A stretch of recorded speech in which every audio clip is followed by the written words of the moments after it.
I'm going to kind of go over with y'all is a little bit about like the equipment that you use in the barista area. Like knowing what is used for what purpose. And so before you can actually make drinks and before you can operate over here, you got to know, well, what do I have on hand? What can I use? This scoop versus this scoop, what's it for? So I'm just going to go through a few things and show y'all offhand so that y'all know what equipment you should have in the barista area. For like example, rags. We always have a dry, clean rag on top of the espresso machine, and that is for purging the steam wand. We don't use it for wiping up messes or cleaning up something or polishing something because it's going to go on that steam wand. That steam wand goes into your drink. So you shouldn't see somebody go blow their nose into something like this and then come over here and put it on this, wipe off the steam wand. Oh, you want a latte right now? It's a special flavor. You know? No, we don't do that. It needs to be clean. It needs to be stuck on top of that machine. Don't wipe up any messes. And that's why if you for some reason need to wipe up a mess really quick with it, go get you a new rag. But we should at all times have a clean, dry rag on top of the espresso machine. And then usually you'll have maybe 2 more rags. A sanitation rag and then another backup rag. In the barista area, it's fairly common to have a mess. It's not uncommon at all.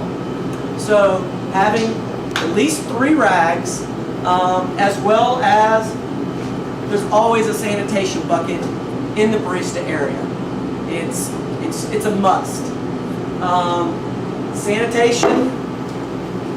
These are sanitation tablets. This is different from these guys right here. Totally different container and everything else. Some people get them confused. This is Confiza. It is for soaking our steel espresso equipment and or backwashing our espresso machine at night. It's a very harsh descaler versus this is more or less just a sanitizer. So this is what we would use in our sanitation bucket in the barista area. Other pieces of equipment that we need is like our cheat sheets, something that's really important. Operating in the barista area, I can't remember, and most of you probably can't either, remember exactly how many ounces of French vanilla is in a Carmela, in a 20 ounce. That's not something that, you know, a lot of us are going to remember as far as every single drink, how much caramel, how much French vanilla, how much, you know, what's the topping. That's why we have these cheat sheets. And they kind of go and make it simple as can be. And it will be in English, no foreign languages. And so like our Al Pacino, a ½ ounce of coconut, ½ ounce of amaretto, 1 ounce of chocolate, espresso, steamed milk, stir. So with that, you've got to know things like, okay, well, how much does a pump of this put out? How much does a pump of this put out? How do I just eyeball what an ounce is? You know, how do I get to that measurement? Well, all you need is one tool for measuring our syrups, and it's a little small container like this. Make sure that you can read the numbers on here. If there's a store and you have a measure and you can't read what the numbers are, then what's the point? Throw it away. Does you no good. We've got a lot of them in the office. But for measuring our syrups out, we'll use a small little deal like that. For our sauces, which would be the chocolate, the caramel, the white chocolate, we have 2 different pumps. You have the large white one, and then this little short, newer kind of retro, if you want to say. And it's always going to be the same as far as this is going to put out a ½ ounce, this will put out 1 full ounce. Look at how long the stem is on this versus how short the one on this one is. It's at least half the size. This old school, 1 ounce, retro, new school, ½ ounce. So if I'm going to put out I'm going to do let's say a mocha, which calls for 1.5 ounces of chocolate. I'm going to pump this 1.5 times into my cup. If it was a Carmela and it called for 1.5 ounces of caramel, I am going to pump this 3 times, because each pump is 1/2 ounce. Measuring with my syrups, use this guy right here. There is a pump for the syrups, not all the stores use. Looks right here.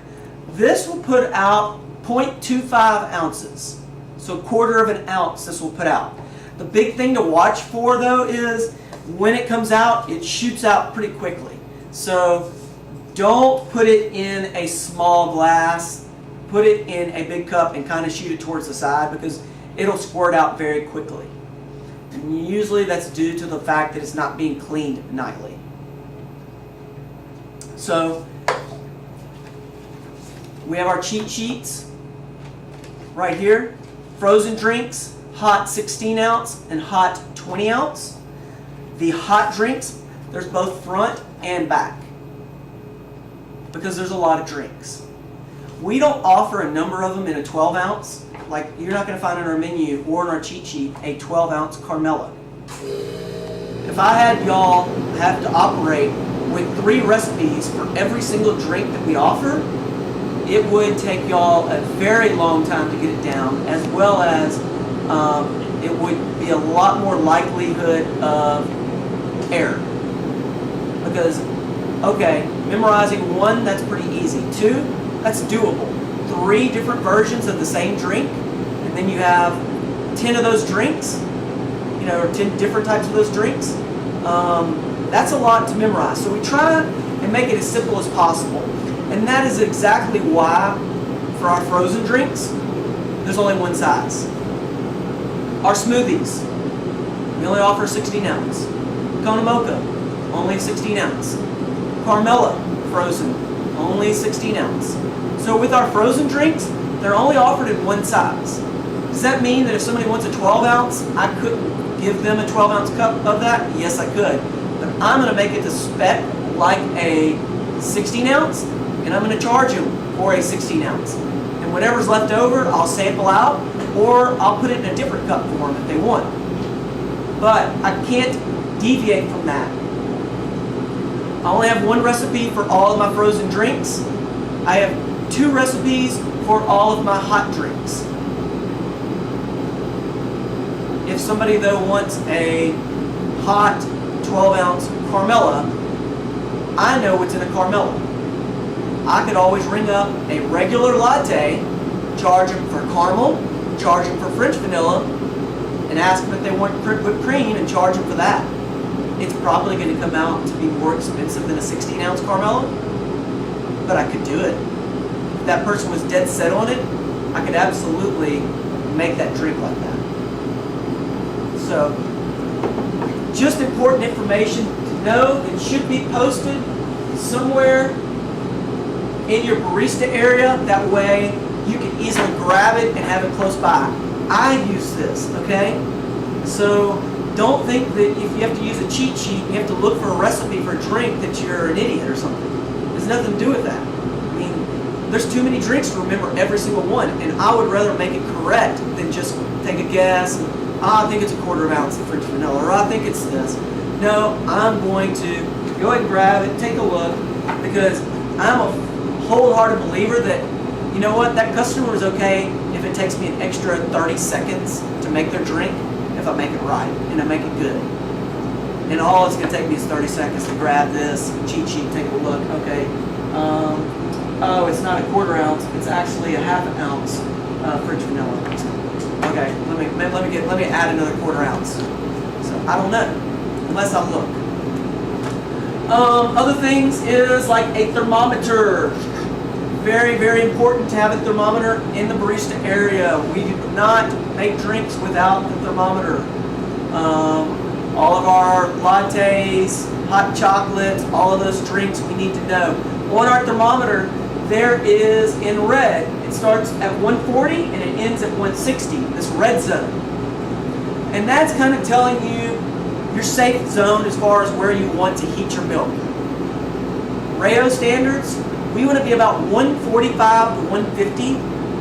If it trickles up to 155, that's perfectly fine. I'd prefer it under 160. I want it over 140. Whenever you're steaming and you stop, realize it's going to trickle up probably about 4 to 5 degrees, because the thermometer is always going to be just a little bit behind where the actual temperature is in that pitcher.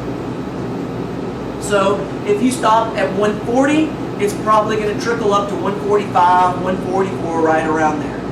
So a lot of times I'll stop right after 140, a little bit before 145. So it gives me a little bit of breathing room. But your thermometers, they have that marked on there. Something to be aware of though, thermometers can be off. They can, be broken. So realize if you're steaming a fresh pitcher of milk that's cold and it goes super fast and you're just like, wow, that was really fast, and the pitcher doesn't really feel that hot, or at least like it typically would, maybe you should do a little research. Maybe you should take a little bit of that milk, pour it into a little sample cup, and you try it just to make sure. Realize these can be off.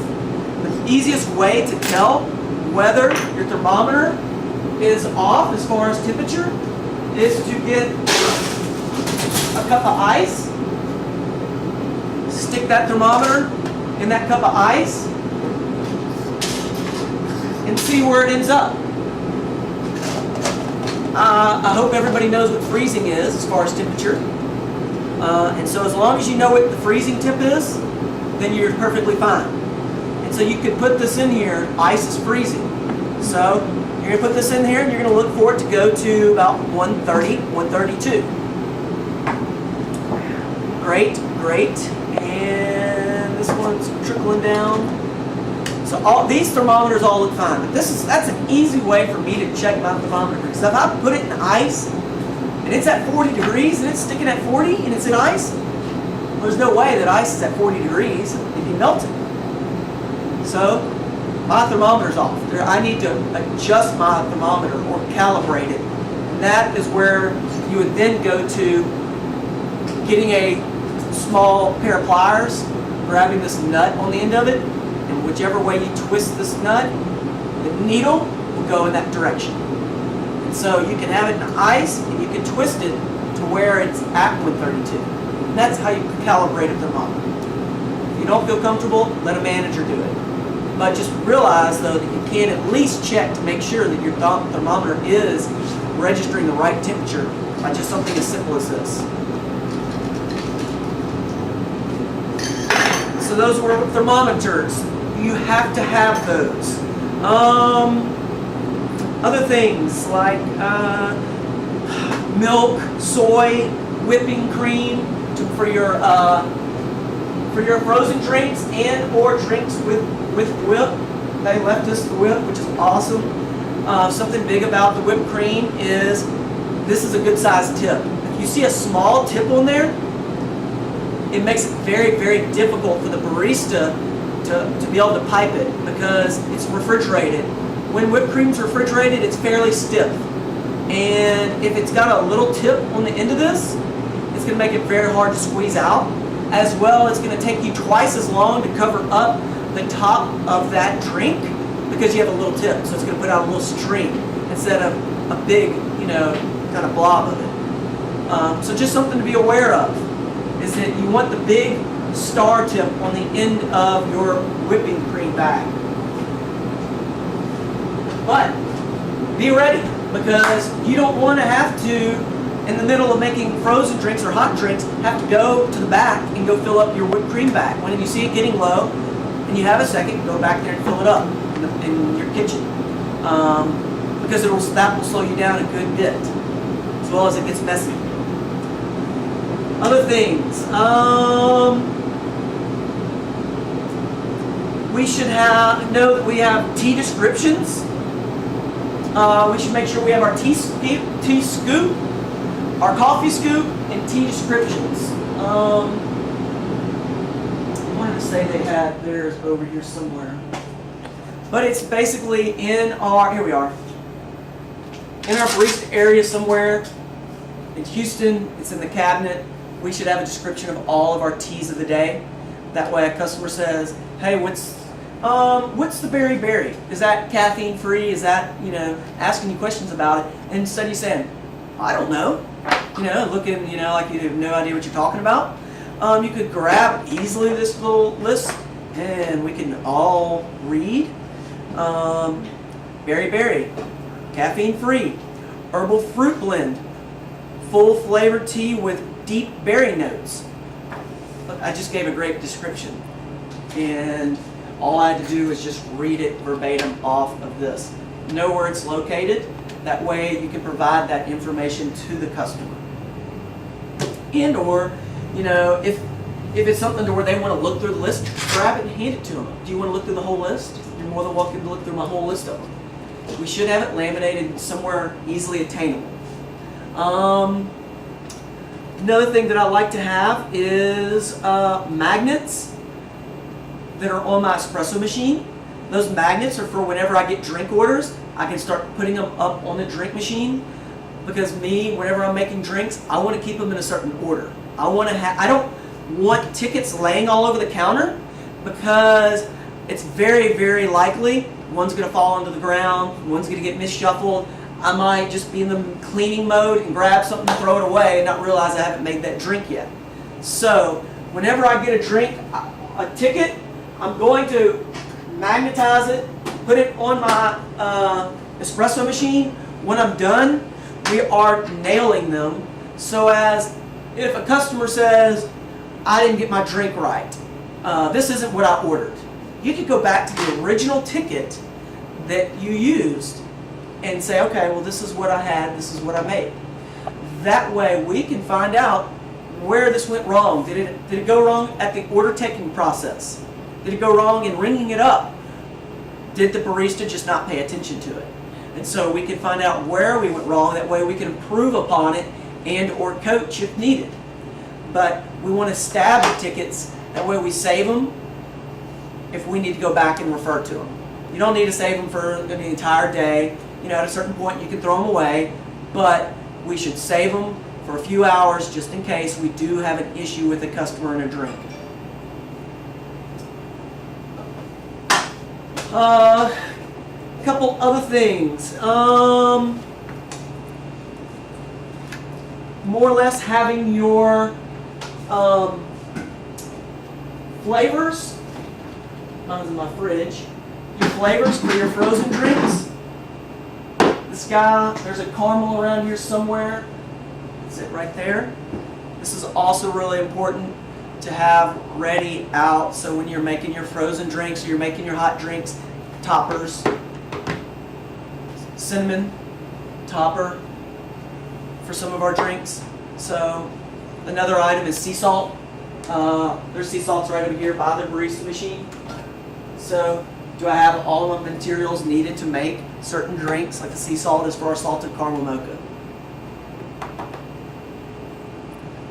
Kristen, you want to stop? Alright, a couple other things that I want to go over is just some basic information. Cup sizes. We do a regular latte. You can do a regular latte, this is a 12 ounce to go, or you can do a regular latte iced, and that would be a 12 ounce plastic. 16 ounce